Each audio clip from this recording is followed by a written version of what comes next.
नमस्कार साथियों, मैं सौरभ कोहली आपका स्वागत करता हूं अपने channel lifestyle health and astrology में। आज हम एस्ट्रोलॉजी के विषय में चर्चा करेंगे कि किन आदतों के द्वारा हम कैसे भाग्यशाली बना जा सकता है, या किन आदतों या कौन सी खराब आदतों को छोड़कर हम भाग्यशाली बन सकते हैं। ये चैनल जरूर मेरा नया है, लेकिन मैं अपने पर्सनल एक्सपीरियंस अनुभवों के आधार पर और एस्ट्रोलॉजी में मेरा अनुभव ज्ञान उसके बेस्ड पर ये चीज़ें मैं आपको आज जो बता रहा हूँ उस पर ज़रूर गौर करिएगा। तो चलिए शुरू करते हैं। हर कोई चाहता है उसका जीवन बहुत ही समृद्ध हो, भाग्यशाली हो और जीवन स्मूथ चलता रहे, उसमें कोई रुकावट ना आए। और इसमें आपकी आदतों का भी बहुत बड़ा रोल होता है, और उसी पर ही हम आज चर्चा करेंगे कौन सी आदतें हैं अच्छी या बुरी, या कौन सी आदतों के माध्यम से भाग्यशाली बना जा सकता है। कुछ ऐसी ही आदतों के बारे में आज हम चर्चा कर रहे हैं कि जाने अनजाने हमसे ऐसी कौन सी चीजें हो जाती हैं जिसके कारण हमारा लक अनलक में बदल जाता है। हमारी आदतें, हमारे व्यवहार सभी हमारे ग्रहों पर निर्भर होता है या ग्रहों से संबंधित होता है, प्लैनेट्स पर। और खासकर वह आदतें जो हम नहीं करना चाहते वह हमारे मन मस्तिष्क में बस जाती हैं, और भूल चूक वश वो ही हम करते रहते हैं, और जिसका नेगेटिव प्रभाव हम पर पड़ता रहता है, और इनडायरेक्टली भी वह प्रभाव हम पर पड़ता रहता है। अगर हम उसे रोक कर या सुधार करें तो इसका पॉजिटिव इफेक्ट हमें मिल सकता है। चाहे आपके प्लैनेट्स कितने ही अच्छे क्यों ना हो, कितने ही अच्छे घरों में क्यों ना बैठे हो, कुंडली बहुत ही अच्छी हो, लेकिन अगर आप ये खराब आदतों को नहीं सुधारते तो आपको कहीं ना कहीं इसका अंजाम भुगतना पड़ेगा और इफेक्ट आपकी लाइफ में जरूर पड़ेगा।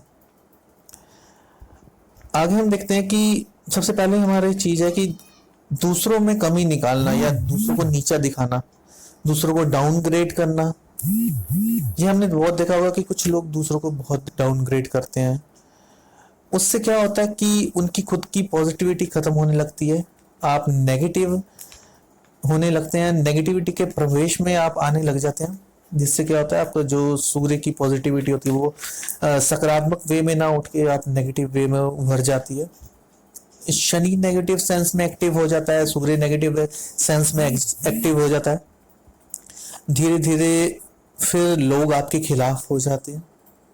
तो अगर आप इस पहली जो आदत मैंने बताई है कि दूसरों में कमी निकालना, इसको अगर आप छोड़ देंगे तो आपको काफी फायदा होगा।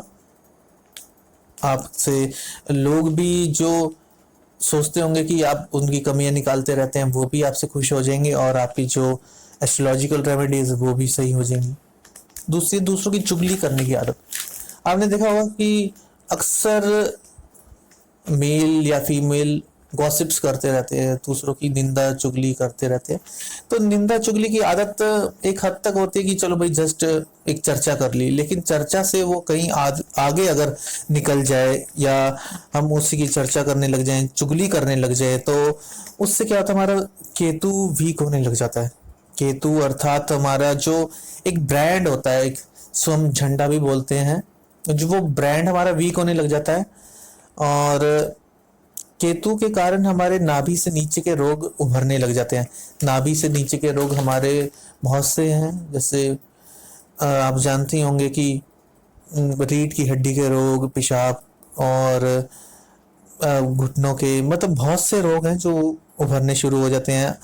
ये सब आपको मतलब घेरने लग जाती हैं बीमारियां, जैसे शुगर, बीपी, निराशा, ये सब आपके आसपास मंडराने लग जाती है। आपको पता भी नहीं लगता कि धीरे धीरे ये आपके वास करने लग जाती हैं। तीसरी चीज है आपका दिखावा, दिखावे में पड़ना।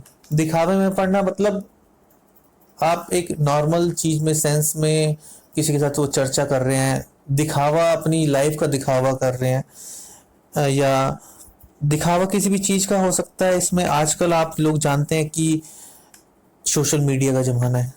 सोशल मीडिया में लोग हर चीज, अपनी पर्सनल चीज को भी दिखावे में कर देते हैं। जैसे आप कैसी लाइफ जी रहे हैं उसे दिखावे में कर देते हैं। उससे क्या होता है कि आपको एक तो नजर लग जाती है, दूसरों की हाय लग जाती है आपको कि वो फलाना बंदा ऐसा कर रहा है, वो फलाना।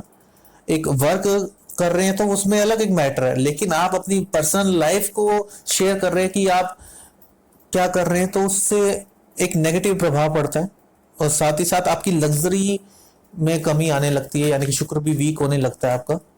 तो आप कोशिश कीजिए कि ये सब चीजें ना करें।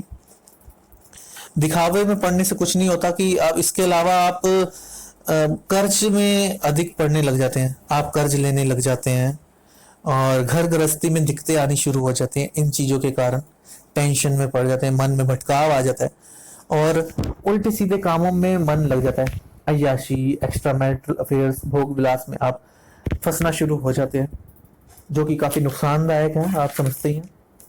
अगला है चौथी आदत, गाली गलौज की आदत।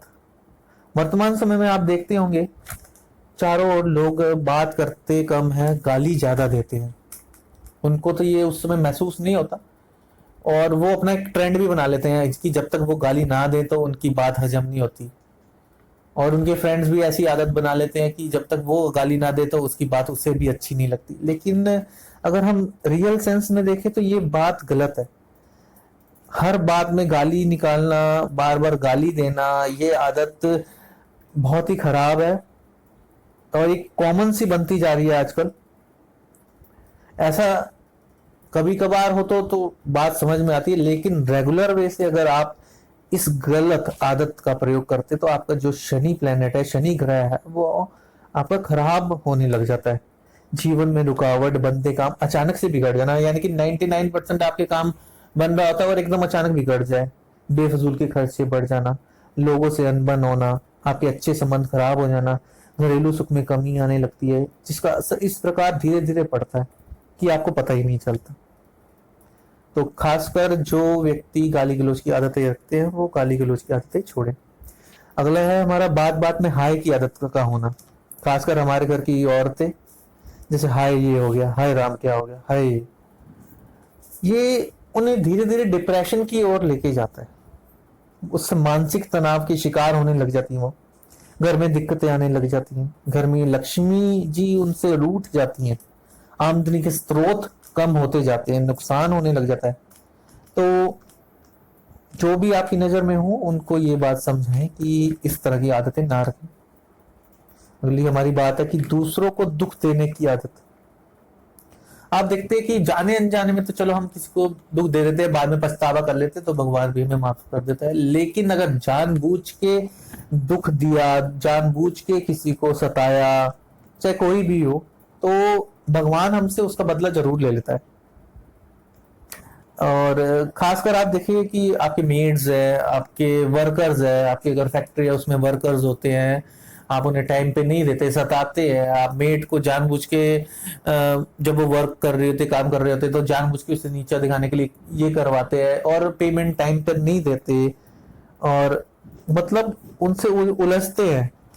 और तो ईश्वर आपसे उसका बदला जरूर ले लेता है।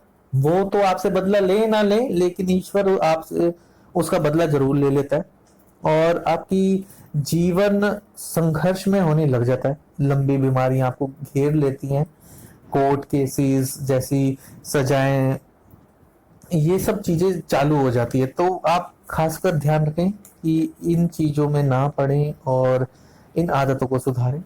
अगला है आपका ठगी द्वारा धन कमाने की। ठगी द्वारा धन कमाना यानी कि आप कहीं नौकरी कर रहे हैं और उसका आपको पे तो मिलता है, लेकिन आप उसी नौकरी के साथ अपने ऑफिस में वफादार नहीं है। ऑफिस में ठगी के माध्यम से यानी कि एक्स्ट्रा कमाने की सोचते हैं, कार्य से हटकर, दगा कर कर, यानी कि जितना आपको काम दिया गया है, यानी कि आपके आवर्स फिक्स है और आपको बोला गया कि आपको इतनी पे में ही नौकरी करनी है, ये सब कुछ करना है आपके साथ, लेकिन आप अपने काम के साथ दगा करते हैं, आप उसके साथ ठगी करते हैं, तो आप एक तरह से अपने प्लैनेट्स को वीक कर रहे हैं काम चोरी कर कर। तो ये काम चोरी भी नहीं करनी और एक्स्ट्रा जो धन कमाने की इच्छा है, आप उन आदतों के माध्यम से अपने प्लैनेट्स की पॉजिटिविटी को नेगेटिव रिजल्ट्स में बदल देते हैं। तो खासकर ये चीजें ध्यान रखें, ये ना करें। अगली बात है कि कान का कच्चा होना। कान का कच्चा, आपने सुना होगा ये व्यक्ति कान का कच्चा है। कान के कच्चे होने से क्या मतलब है कि दूसरों की बात सुनकर एकदम रिएक्ट करना, अपना खुद का अंदाजा नहीं लगाना, या किसी दूसरे से नहीं पूछना कि किसी एक ने बोल दिया तो आपने उसी की बात पे हाँ कर दिया, तो वो चीज कान का कच्चा होता है। अपना कॉन्शियस माइंड का यूज ना करके अंधाधुंध बात को मान लेना, वो कान का कच्चा है। उससे क्या होता है, आपका बृहस्पति पर बुरा असर पड़ता है, बुरा असर शुरू हो जाता है, लीवर सिस्टम वीक होना शुरू कर देता है, वो उसकी वर्किंग जो कैपेसिटी, वर्किंग प्रणाली है वो वीक होने लग जाती है। आपके बड़े बुजुर्गों से तनाव या अलगाव की स्थिति हो जाती है घर में, धीरे धीरे आपको दिक्कतें आनी शुरू हो जाती है, में घर क्लेश कर जाता है, तो ये सब चीजें आनी शुरू हो जाती हैं। अगला है माफ करने की आदत ना होना। आपने सुना होगा कि ये व्यक्ति बहुत ही क्रूर है, ये किसी को माफ नहीं करता। आपने ये भी सुना होगा कि माफ करने की आदत अपने अंदर डालनी चाहिए। अगर आप किसी को माफ नहीं करते तो ऐसा होता है कि बहुत गंभीर अपराध हो तो कोई भी माफ नहीं करता, लेकिन अगर आपको लगता है उसे माफ कर देना चाहिए, इस बार एक बार मौका देना चाहिए, तो आपको माफ करना चाहिए। और माफ करने की प्रवृत्ति से भगवान भी आपसे खुश होते हैं। और अगर आप देखें कि माफ करने की आदत ना हो तो क्या होता है, हर बात पे लड़ना, ईर्ष्या करना, झगड़ना, इससे वह इंसान अंत समय में अकेला पड़ जाता है। कोई औलाद काम नहीं आती उसके, उनकी कमाई बुरे कार्यों में निकलती है, जैसे बीमारी, पेनल्टी, कोर्ट केसेस, कचहरी। तो ये सब चीजें आप ना करें, माफ करने की आदतें डालें, वरना दिक्कतें आपको घेरनी शुरू हो जाएगी। लेकिन अगला है कि किसी की अच्छाई का गलत फायदा उठाना। आपने सुना होगा कि वह व्यक्ति बहुत अच्छा है, उसके घर वालों ने या उसके किसी सज्जन जानकार ने उसका गलत फायदा उठाया। तो आप जब भी किसी की अच्छाई का गलत फायदा उठाते हैं और संस्कारों की आड़ में दूसरों को नीचा दिखाते हैं या लालचवश ये एक्सपेक्टेशन रखते हैं, तो आपको बहुत ही दिक्कत हो सकती है। उदाहरण के रूप में अगर हम एक बात करें कि हम जानते हैं कि दामादों का जो दामाद होता है घर का, उसको हर कोई ससुराल पक्ष अच्छी तरह रखता है।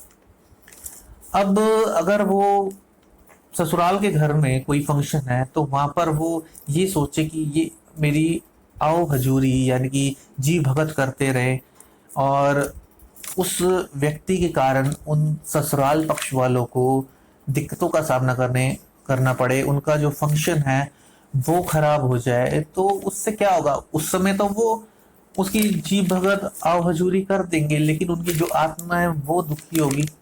तो वो दुखी आत्मा जो है वो एक तरह से भगवान द्वारा उसे फिर दंडित किया जाएगा।